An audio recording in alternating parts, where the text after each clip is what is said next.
Você está ouvindo o audiobook de A Gênese de Allan Kardec. Agora, você vai ouvir o capítulo 4, o papel da ciência na Gênese. Item 1. A história da origem de quase todos os povos antigos se confunde com a da crença religiosa que professavam, sendo por isso que os seus primeiros livros versavam sobre religião. E como todas as religiões se ligam ao princípio das coisas, que é também o da humanidade, elas deram, sobre a formação e o mecanismo do universo, explicações em concordância com o estado dos conhecimentos da época e de seus fundadores. Daí resultou que os primeiros livros sagrados foram ao mesmo tempo os primeiros livros de ciência, como foram, durante largo período, o Código Único das Leis Civis. Item 2. Nos tempos primitivos, por serem muito imperfeitos os meios de observação, as primeiras teorias sobre os sistemas do mundo deveriam estar repletas de erros grosseiros. Mas ainda que esses meios fossem tão completos quanto o são hoje, os homens não teriam sabido utilizá-los.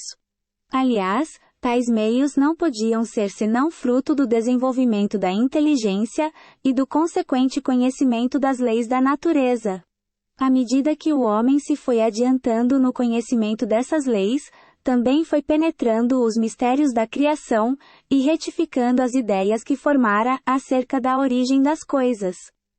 Item 3. O homem se mostrou impotente para resolver o problema da criação, até o momento em que a ciência lhe ofereceu a solução para isso. Foi preciso que a astronomia lhe abrisse as portas do espaço infinito, e lhe permitisse mergulhar aí e o olhar. Que pelo poder do cálculo, ele pudesse determinar com rigorosa precisão o movimento, a posição, o volume, a natureza, e o papel dos corpos celestes. Que a física lhe revelasse as leis da gravitação, do calor, da luz e da eletricidade. Que a química lhe ensinasse as transformações da matéria, e a mineralogia, os materiais que formam a superfície do globo. Que a geologia lhe ensinasse a ler, nas camadas terrestres, a formação gradual desse mesmo globo. A botânica, a zoologia, a paleontologia e a antropologia deviam iniciá-lo na filiação e sucessão dos seres organizados. Com a arqueologia, ele pôde seguir os traços da humanidade através dos tempos. Em suma, todas as ciências, completando-se umas às outras, deviam trazer o seu contributo indispensável para o conhecimento da história do mundo. Em falta dessas contribuições, o homem só tinha por guia as suas primeiras hipóteses. Por isso, antes que ele entrasse na posse daqueles elementos de apreciação, todos os comentadores da Gênese, cuja razão esbarrava em impossibilidades materiais, giravam dentro de um mesmo círculo, sem dele conseguirem sair. Só o lograram quando a ciência abriu caminho, fazendo brecha no velho edifício das crenças. Tudo então mudou de aspecto.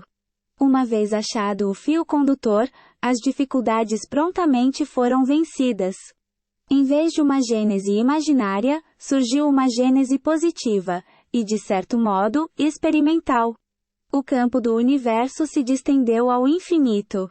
Acompanhou-se a formação gradual da Terra e dos astros, segundo leis eternas e imutáveis, que dão testemunho bem maior da grandeza e da sabedoria de Deus, do que uma criação miraculosa, tirada repentinamente do nada, qual mutação à vista, por efeito de súbita ideia da divindade, após uma eternidade de inação. Uma vez que é impossível conceber-se a Gênese sem os dados fornecidos pela ciência, pode-se dizer com inteira verdade que a ciência é chamada a constituir a verdadeira Gênese, segundo as leis da natureza. Item 4. No ponto a que chegou no século XIX, a ciência conseguiu resolver todas as dificuldades do problema da Gênese? Não, certamente. Mas é incontestável que destruiu sem remissão todos os erros capitais, e lançou seus fundamentos essenciais sobre dados irrecusáveis. Os pontos ainda duvidosos não passam, a bem dizer, de questões de detalhes, cuja solução, qualquer que venha a ser no futuro, não poderá prejudicar o conjunto. Acresce notar, apesar dos recursos que ela tem tido à sua disposição, que lhe faltou até agora um elemento importante, sem o qual jamais a obra poderia completar-se. Item 5. De todas as gêneses antigas, a que mais se aproxima dos modernos dados científicos, a despeito dos erros que contém, hoje mais do que evidentes, é incontestavelmente a de Moisés.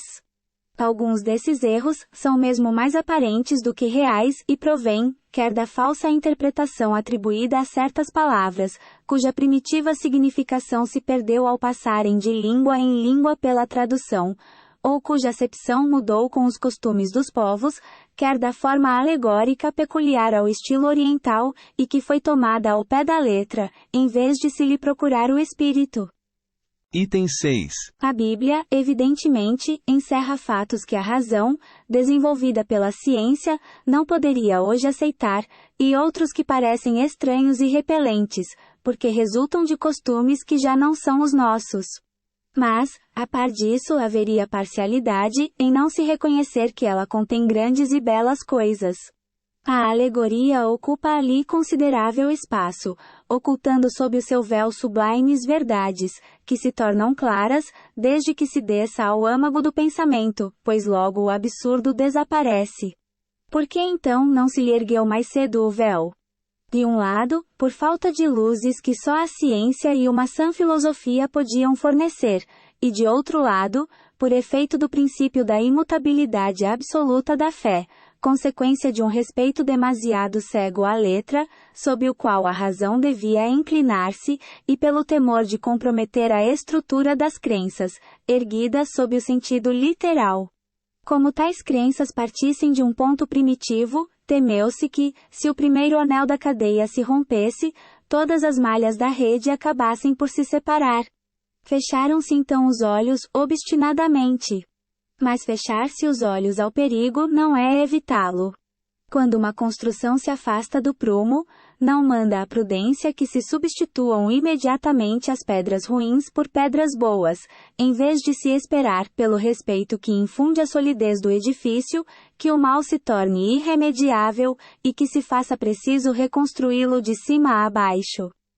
Item 7. Ao levar suas investigações às entranhas da terra e às profundezas dos céus, a ciência demonstrou de maneira incontestável os erros da Gênese mosaica, tomada ao pé da letra, e a impossibilidade material de se terem as coisas passado como são ali textualmente referidas. Ora, assim procedendo, a ciência desferiu fundo golpe em crenças seculares.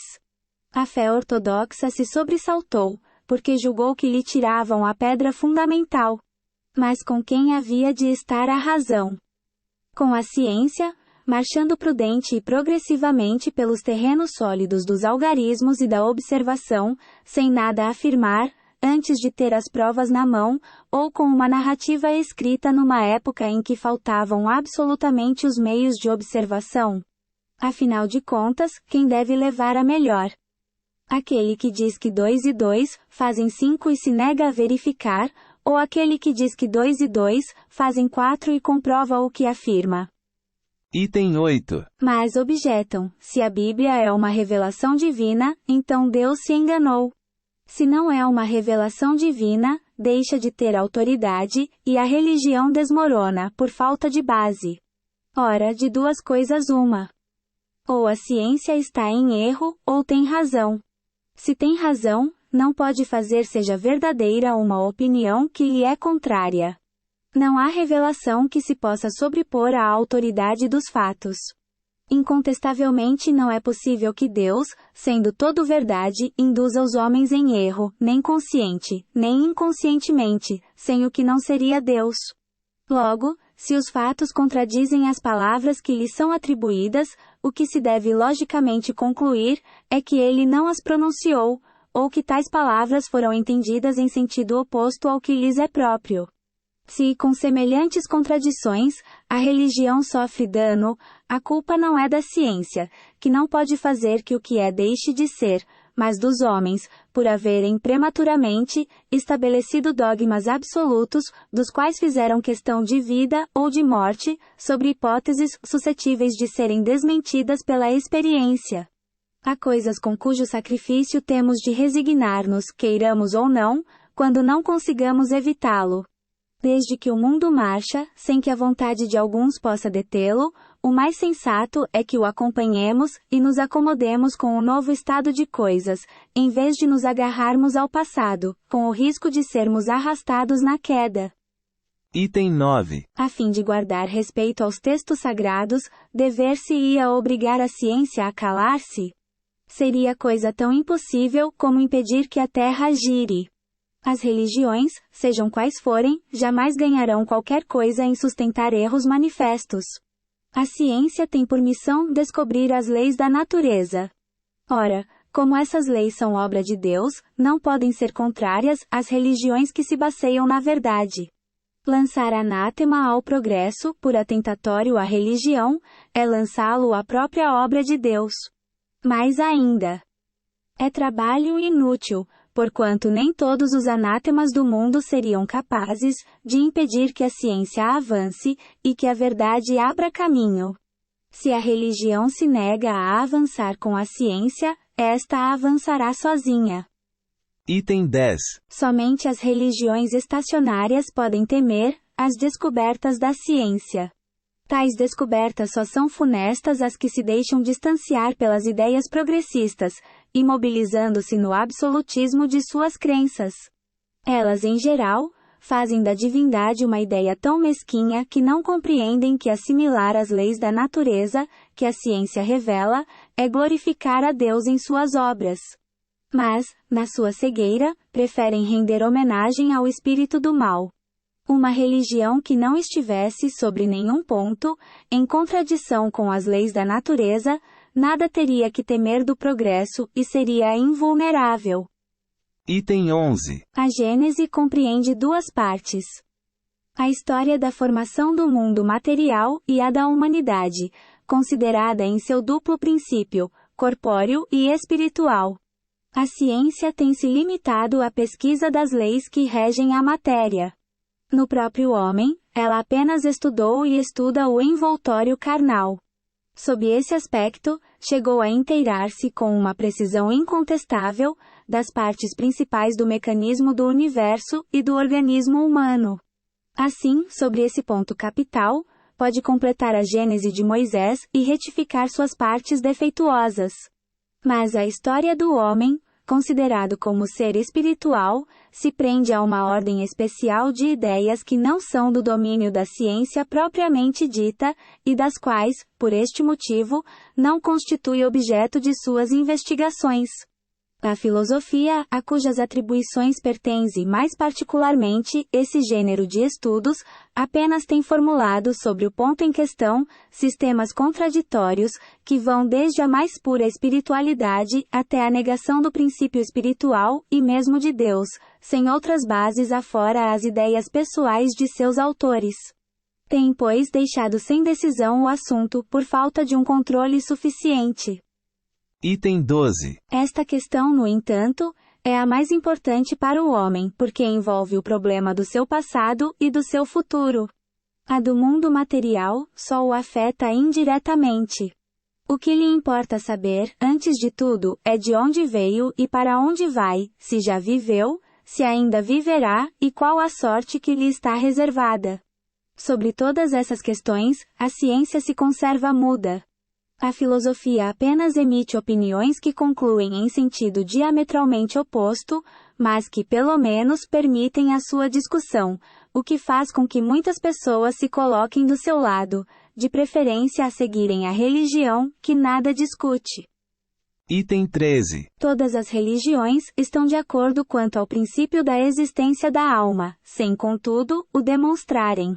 Entretanto, não concordam quanto à sua origem, nem com relação ao seu passado e ao seu futuro, nem, principalmente, e isso é o essencial, quanto às condições de que depende a sua sorte vindoura. Em sua maioria, elas apresentam, do futuro da alma, e o impõem à crença de seus adeptos, um quadro que somente a fé cega pode aceitar, mas que é incapaz de suportar um exame sério. Como o destino que elas fazem da alma está ligado aos seus dogmas, as ideias que se faziam nos tempos primitivos sobre o mundo material e o mecanismo do universo, o destino que elas atribuem à alma não se concilia com o estado atual dos conhecimentos. Não podendo, pois, se não perder com o exame e a discussão, as religiões acham mais simples proscrever os dois. Item 14. Essas divergências no tocante ao futuro do homem geraram a dúvida e a incredulidade. Entretanto, a incredulidade dá lugar a um penoso vácuo. O homem encara com ansiedade o desconhecido, em que cedo ou tarde terá que penetrar fatalmente. A ideia do nada o enregela. Diz-lhe a consciência que alguma coisa lhe está reservada para além do presente. Que será? Sua razão, já desenvolvida, não lhe permite mais admitir as histórias com que o acalentaram na infância, nem a alegoria como realidade. Qual o sentido dessa alegoria? A ciência rasgou-lhe uma ponta do véu, mas não revelou o que mais lhe importa saber. Ele interroga em vão, porém, ela nada lhe responde de maneira decisiva e capaz de acalmar suas apreensões. Por toda parte depara com a afirmação a se chocar com a negação, sem que se apresentem provas positivas, tanto de um lado quanto de outro. Daí a incerteza, e a incerteza no que respeita à vida futura, faz que o homem se atire, tomado de uma espécie de frenesi, para as coisas da vida material. Eis o inevitável efeito das épocas de transição. Desaba o edifício do passado, sem que ainda o do futuro se ache construído. O homem se assemelha ao adolescente, que já não tendo a crença ingênua dos seus primeiros anos, ainda não possui os conhecimentos da idade madura. Apenas sente vagas aspirações, que não sabe definir. Item 15. Se a questão do homem espiritual permaneceu até agora em estado de teoria, é que faltavam os meios de observação direta, existentes para comprovar o estado do mundo material, de modo que o campo permaneceu aberto às concepções do espírito humano. Enquanto o homem não conheceu as leis que regem a matéria, e não pôde aplicar o método experimental, vagou de sistema em sistema, no tocante ao mecanismo do universo e à formação da Terra. O que se deu na ordem física, deu-se também na ordem moral. Para fixar as ideias, faltou o elemento essencial. O conhecimento das leis que regem o princípio espiritual. Tal conhecimento estava reservado à nossa época, como o das leis da matéria, foi obra dos 2 últimos séculos. Item 16. Até o presente, o estudo do princípio espiritual, compreendido na metafísica, foi puramente especulativo e teórico. No espiritismo, é inteiramente experimental. Com o auxílio da faculdade mediúnica, hoje mais desenvolvida e, sobretudo, generalizada e mais bem estudada, o homem se achou de posse de um novo instrumento de observação. A mediunidade foi, para o mundo espiritual, o que o telescópio representou para o mundo astral e o microscópio para o dos infinitamente pequenos. Permitiu que se explorassem, estudassem, por assim dizer, de visu, as relações daquele mundo com o mundo corpóreo. Que no homem vivo, se destacasse do ser material, o ser inteligente, e que se observassem os dois a atuar separadamente. Uma vez estabelecidas relações com os habitantes do mundo espiritual, tornou-se possível ao homem seguir a alma em sua marcha ascendente, em suas migrações, em suas transformações. Pôde-se, enfim, estudar o elemento espiritual. Eis aí o que faltava aos anteriores comentadores da Gênese, para a compreenderem e retificarem os seus erros. Item 17. Por se acharem em incessante contato, os mundos espiritual e material são solidários entre si, e ambos têm a sua parcela de ação na Gênese. Sem o conhecimento das leis que regem o primeiro, seria tão impossível constituir-se uma Gênese completa, quanto a um escultor dar vida a uma estátua. Somente hoje, embora nem a ciência material, nem a ciência espiritual hajam dito a última palavra, o homem possui os 2 elementos próprios, a lançar luz sobre esse imenso problema. Eram-lhe absolutamente indispensáveis essas duas chaves para chegar a uma solução, mesmo aproximativa. 1. Nota do tradutor. Com os próprios olhos.